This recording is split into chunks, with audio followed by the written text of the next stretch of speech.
BBS third year तथा MBS third semester अंतर्गत taxation सब्जेक्टको भ्यालु एडेड ट्याक्स च्याप्टरमा छौँ हामी र यस च्याप्टरमा मैले यहाँहरूलाई इनपुट भ्याट र आउटपुट भ्याटसँग सम्बन्धित कन्सेप्ट दिएको थिएँ अघिल्लो क्लासमा र आज मैले उक्त रुलसँग सम्बन्धित इनपुट र आउटपुट भ्याटसँग सम्बन्धित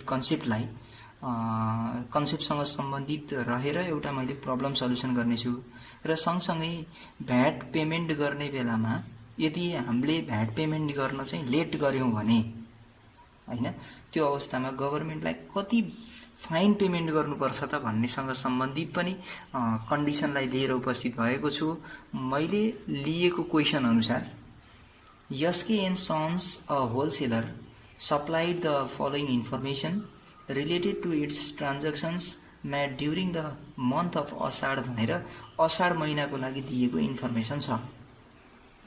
यो इन्फर्मेसनको आधारमा अब तपाईहरुले एउटा कुरा के क्लियर सम्झिनु पर्यो भने यो हामी जे बनाइराछौं यो चाहिँ असाढको हो है भन्ने चाहिँ सम्झिनु पर्यो, किनकि फाइन चार्ज गर्ने बेलामा हामीलाई पछि चाहिँ आवश्यकता पर्छ, किनकि अर्को महिनाको 25 गते भित्रमा हैन अर्को महिनाको 25 दिन भित्रमा यदि हामी चाहिँ फाइन पेमेन्ट गर्न के रे भ्याट पेमेन्ट गर्न सक्यौं भने नेपाल सरकारले फाइन चार्ज गर्दैन।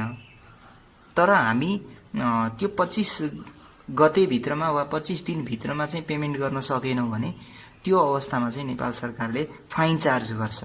तसर्थ यो कुन महिनाको वा कुन पिरियडको चाहिँ हामी भ्याट क्याल्कुलेसन गर्दैछौं भन्ने कुरामा पनि हामी क्लियर हुनुपर्छ। अब सँगसँगै हामीलाई त्यो भन्दा पछि के दिएको छ भने ए नम्बर ट्रान्ज्याक्सन भनेर परचेज गुड्स फर रुपीज 2,40,000 ब्र्याकेटमा भन्छ no VAT was paid on it भनेको छ। यसमा चाहिँ भ्याट तिरिएको छैन।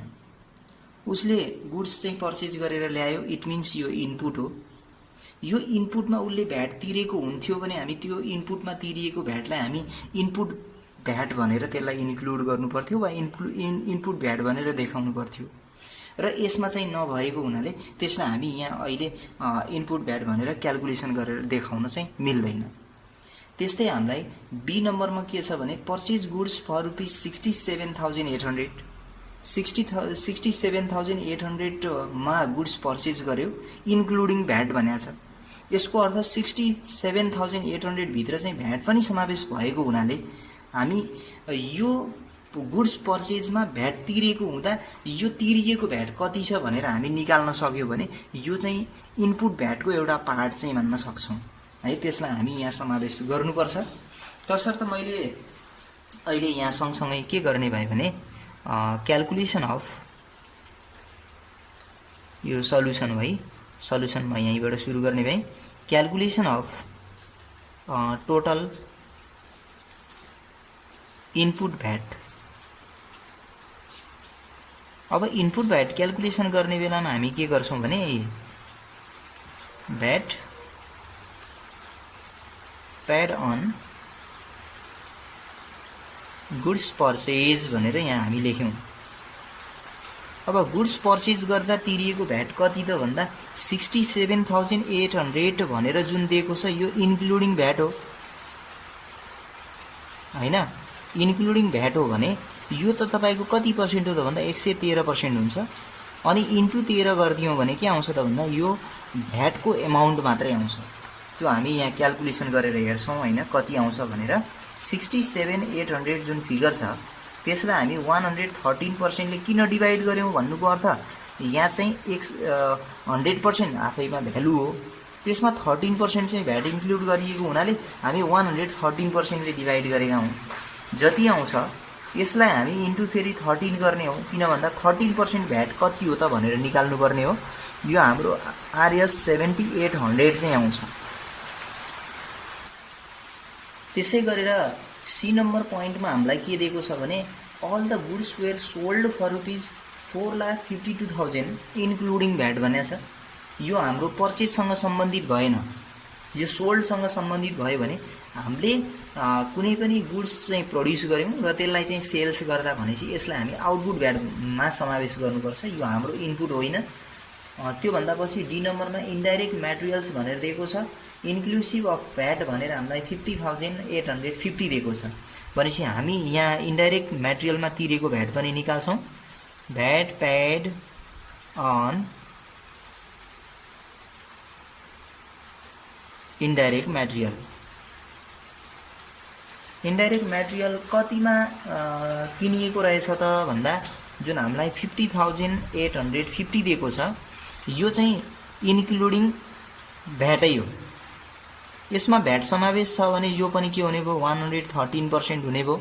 यसलाई 113 ले हामी डिभाइड गर्छौँ हैन, अनि इन्टु 13 गर्यौँ भने कति भ्याट तिरिएको रहेछ भन्ने चाहिँ आउँछ हैन। यसलाई पनि क्याल्कुलेसन गरेर हेरौँ। 50,850 डिभाइड बाई 113 गर्छौँ हामी, जति आउँछ त्यसलाई इन्टु 13 गरेर भ्याट कति तिरेको रहेछ त भन्ने निकाल्छौँ। 5850 आरएस यति हाम्रो इन्डाइरेक्ट मटेरियल्समा पेमेन्ट गरेको भ्याटको एमाउन्ट रहेछ। अरू पनि केही इनपुटहरू ल्याइएको छ भने त्यो इनपुटमा तिरिएको भ्याटलाई हामी के भन्छौँ, इनपुट भ्याट भन्छौँ। अब यहाँ क्वेसनमा हामीसँग अरू इन्फर्मेसन केही पनि छैन। यी नम्बरको पोइन्टमा हामीलाई के भन्छ भने the wholesaler submitted VAT return to the tax office on 30 Shrawan भनेको छ। यो हामीलाई चाहिँ फाइन क्याल्कुलेसन गर्नको लागि दिएको टिप्स हो भनौँ। अब यो सँगसँगै हामी अब यसलाई टोटल गर्यौँ भने यो के आउँछ त भन्दा टोटल इनपुट भ्याट आउँछ। यसलाई हामी जोडेर कति आउने रहेछ हेरौँ हैन। यो फिगरमा 7800 लाई एड गर्छौँ हामी, यो हाम्रो आरएस 13,650 आउँछ। त्यसै गरी हामी अब आउटपुट भ्याट पनि क्याल्कुलेसन गर्नुपर्ने हुन्छ। अब यहाँ इनपुटका सबै आइटमहरू सकिए त्यसपछि हामी अब सेकेन्ड स्टेपमा calculation of total output VAT or tax जे भन्नुस् हैन। अब आउटपुटमा तिरिने भ्याटको कुरा हो, अघि हाम्रो इनपुटका कुराहरू थिए हैन। अब यहाँ आउटपुट भनेको हाम्रो गुड्स वेयर सोल्ड भनेर हामीलाई सेल्स मात्रै दिएको छ। तसर्थ यहाँ के छ भने होलसेलरले आफूले गुड्सलाई सोल्ड गर्दा कलेक्सन गरेको जति पनि भ्याटको एमाउन्ट छ त्यसलाई हामी आउटपुट भ्याट भन्छौँ। तसर्थ मैले यहाँनिर के लेखेँ भने VAT collection from sales of goods. अब गुड्स सोल्ड गर्दाखेरि कलेक्सन गरेको भ्याटको एमाउन्ट जति छ त्यसलाई हामी यहाँ समावेश गर्नुपर्ने हुन्छ आउटपुट भ्याटमा। तसर्थ यहाँ हामीलाई 4,52,000 चाहिँ गिभन छ। यो भनेको इन्क्लुडिङ भ्याट भन्छ है। यसमा भ्याट समावेश छ भने यो अब 113% नै हुने भयो। अनि इन्टु 13 गर्यौँ भने कति आउने त हाम्रो भ्याटको एमाउन्ट भन्ने निस्किन्छ। यहाँबाट हामी निकालौँ 4,52,000 जुन छ यो भनेको 113% हो। 113 ले भाग गर्यौँ र त्यसलाई हामी 13 ले मल्टिप्लाई गर्छौँ। यसो गर्दा यो आरएस 52,000 हुन आउँछ। यो 52,000 भनेको चाहिँ एउटा a part of output VAT भयो। यस्तै हाम्रो सर्भिस फीमा पनि अर्थात् सर्भिस डेलिभर गरेर रेभिन्यू जेनेरेट भएको छ भने त्यो रेभिन्यूमा पनि यदि भ्याट पेमेन्ट गरेको छ कसैले वा हामी कस्टमर्सहरूबाट चाहिँ भ्याट कलेक्सन गरेका छौँ भने त्यसलाई पनि हामी यहाँ आउटपुट भ्याटमा समावेश गर्नुपर्छ। तर अहिलेको यो कन्डिसनमा यो क्वेसनमा चाहिँ त्यसरी सर्भिस रेभिन्यूको कुरै छैन, एउटा मात्रै सेल्स रेभिन्यूको कुरा छ जसलाई हामी यहाँ समावेश गरिसकेका छौँ।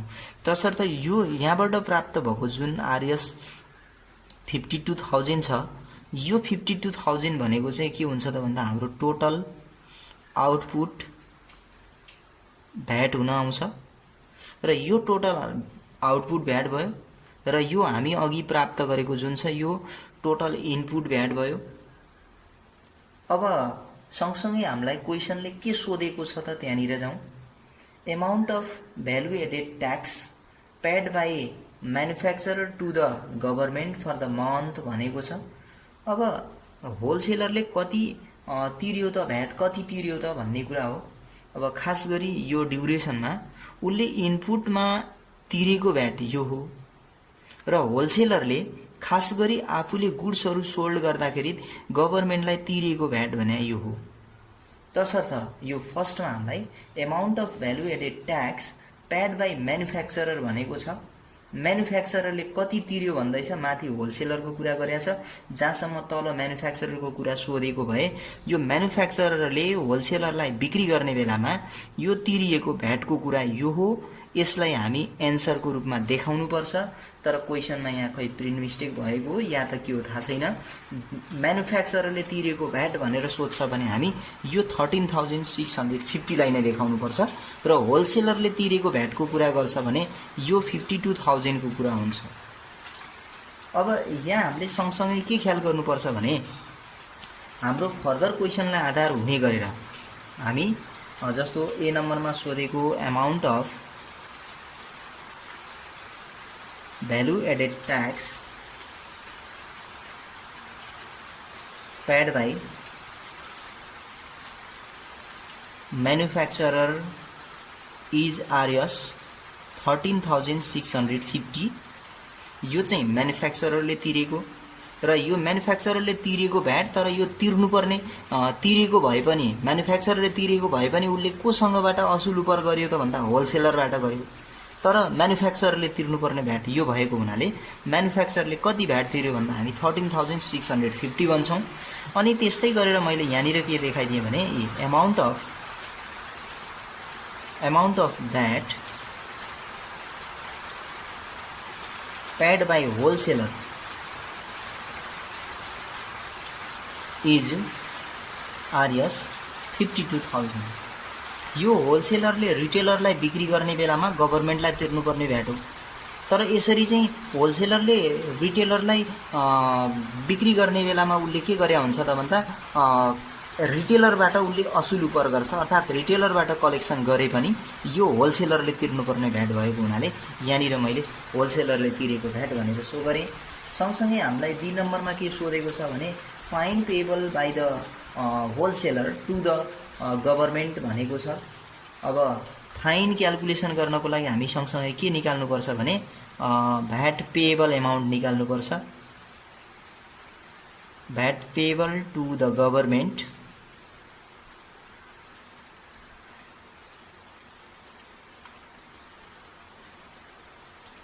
फर द मन्थ भनेर यो महिनाको लागि निकाल्दा यो टोटल इनपुट भ्याटमा टोटल आउटपुट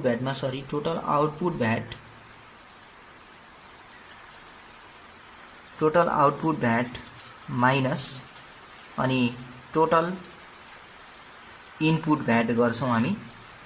यो टोटल आउटपुट भ्याट र इनपुट भ्याटको डिफरेन्सेसबाट चाहिँ हामी के निकाल्छौँ भने VAT payable to the government during the period, कुनै पनि पिरियडमा चाहिँ हामीले सरकारलाई कति भ्याट तिर्नुपर्ने छ त भन्ने निस्किन्छ है। यसमा हामी भ्यालु राखौँ। टोटल आउटपुट भ्याट भनेको हाम्रो ₹52,000 छ माइनस अनि इनपुट भ्याट भनेको हाम्रो कति छ त भन्दा 13,650 छ। यसको डिफरेन्सेस जति आउँछ यो डिफरेन्सेस भनेको तपाईको 38,350 छ। यो भनेको VAT payable to the government हो। यो भ्याट पेएबलमा यो एमाउन्टमा बेस भएर हामी के गर्नुपर्छ त भन्दा सरकारलाई फाइन पेमेन्ट गर्नुपर्छ। तसर्थ अब फाइन पेमेन्ट तर्फ लागौँ हैन। बी नम्बरको लागि fine to be charged by government भनेर मैले यहाँनिर लेखेँ। अब गभर्मेन्टले चार्ज गर्ने फाइन कति त, त्यसको लागि हामी के गर्नुपर्छ भने यो डिले पेमेन्ट निकाल्नुपर्छ हैन। अब लेट पेमेन्ट हामीले कति ड्युरेसन कति दिनसम्म चाहिँ ढिलो पेमेन्ट गर्यौं त भनेर डिले पिरियड निकाल्नुपर्ने हुन्छ। अब डिले पिरियड निकाल्ने बेलामा के छ भन्नुहुन्छ भने हामी यो असाढ महिनाको कुरा गर्दैछौँ। असाढ महिनाको जुन हामी भ्याट क्यालकुलेसन गरिरहेछौँ भने यो असाढलाई अर्को महिना भनेको साउन महिनाको 25 गते भित्रमा पेमेन्ट गर्नुपर्छ। तसर्थ हामी के गर्ने भयो भने यहाँनिर बिगिनिङ कहिलेदेखि गर्ने भयो भने 25 श्रावणको 25 श्रावण यो 25 श्रावणदेखि बल्ल पछाडि के हुने भयो त भन्दा हामीले फाइन पेमेन्ट गर्नुपर्ने, अर्को महिनाको 25 दिनपछि मात्रै हामी फाइन तिर्नुपर्छ भने यो 25 श्रावण भयो। र कहिले गएर भ्याट पेमेन्ट गरेको छ त भन्दा यहाँनिर ई नम्बरको पोइन्टमा लेखेको छ wholesaler submitted VAT return to the VAT office tax office on 30 Shrawan भनेको छ। 30 श्रावणमा गएर बल्ल उसले के गर्यो भ्याट तिर्यो र यसो गर्दा डिले पिरियड भनेको 5 डेज मात्रै भयो। अब हामी यो 5 डेजको लागि के गर्नुपर्छ त भन्दा फाइन पेमेन्ट गर्नुपर्ने हुन्छ। अब फाइनको लागि के छ भने लिमिटतिर जाउँ हामी हैन, फाइनको लिमिट्सतिर जाउँ। लिमिट्सको लागि के छ भने लमसम एमाउन्ट भनेको चाहिँ 1000 छ, आरएस 1000 एट अ पिरियडको लागि है। अनि अर हामी 0.05% per day of fine payable VAT पेएबलको एमाउन्ट जति छ त्यसको पर डे हामी 0.05% गर्नुपर्छ। तसर्थ मैले यहाँ 0.05% इन्टु 5 डेजको लागि हो 5 इन्टु फाइन पेएबल हाम्रो कति छ त भन्दा 38,350 छ। यो हामी मल्टिप्लाई गर्छौँ कति आउँछ हेरौँ, इन्टु 5 गऱ्यौँ जति आउँछ यसको 0.05 डिभाइड बाई 100 गर्नु पर्यो। यसो गर्दा हाम्रो यहाँको भ्यालु 95.875 आउँछ। यो दुईटा कम्पेयर गर्छौँ whichever is higher. Whichever is higher भनेको चाहिँ के भयो त भन्दा यो हाम्रो फाइन चार्ज भयो। Therefore fine to be paid is RS 1000 भयो। किनकि दुईटा मध्ये जुन बढी छ त्यसैलाई मात्रै के छ त भन्दा गभर्नमेन्टलाई फाइन पेमेन्ट गर्नुपर्ने हुनाले हामी यसरी फाइन पेएबलको एमाउन्ट चाहिँ क्याल्कुलेसन गर्न सक्छौँ।